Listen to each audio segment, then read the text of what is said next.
I've been asked to talk about Everbearing raspberries. To be honest, I haven't had a huge harvest from them, even though I've been trying to grow these berries for a long time. It seems I just couldn't find the right varieties or good plants. Choosing the right variety for your garden is one of the most important keys to success. My garden is in a colder northern climate, so you have to be very careful when choosing varieties. If you really want to harvest berries, and not just a few tasteless ones at the tail end of fall, you need to choose the very earliest fall-bearing varieties like Autumn Bliss, Joan J, or Caroline. The price for these plants can be high, but you don't have to buy a lot. It's enough to buy just one plant of each variety and propagate it to the number you need. But a unique trait of many ever-bearing raspberry varieties is that they can be slow to propagate. Some varieties send out a lot of suckers that can pop up quite a distance from the main plant, but there aren't many varieties like that. And besides, it's not always convenient when your raspberries are trying to take over the whole yard. Thankfully, ever-bearing raspberries propagate wonderfully from root cuttings. So, you've chosen a variety. When should you plant? I've planted in both spring and fall and haven't noticed much of a difference. What's really important during planting is to provide the plant with plenty of nutrition.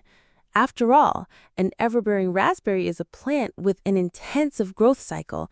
In just one season, it has to grow new canes and produce a harvest. And if you grow it on a 2-year cycle, it has to produce 2 harvests.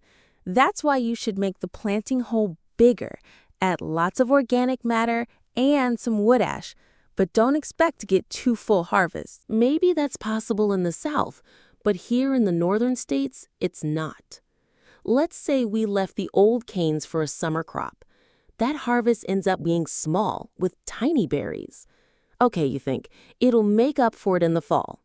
But no, the first harvest delays the growth of new canes and they start fruiting too late when the weather is already turning cold.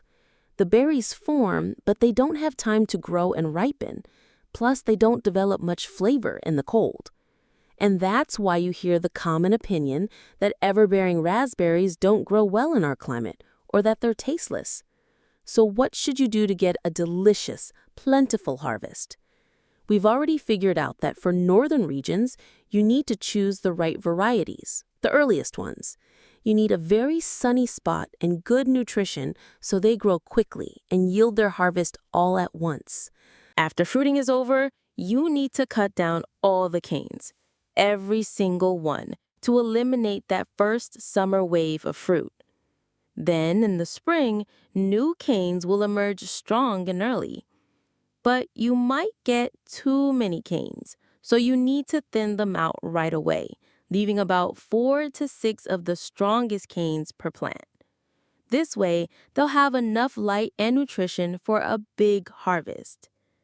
But you have to keep adding nutrition, meaning you have to feed them regularly.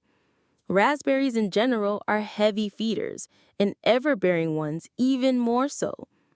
Based on recommendations from nurseries that grow these berries, you should be feeding them every 10 to 14 days.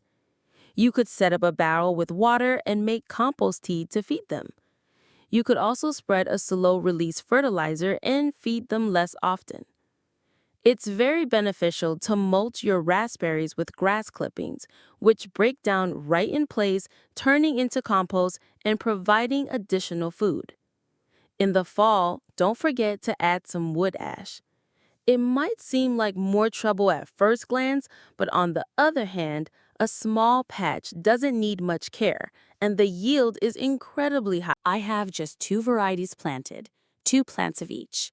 From these 4 bushes, we harvest so many berries, and they are huge and delicious.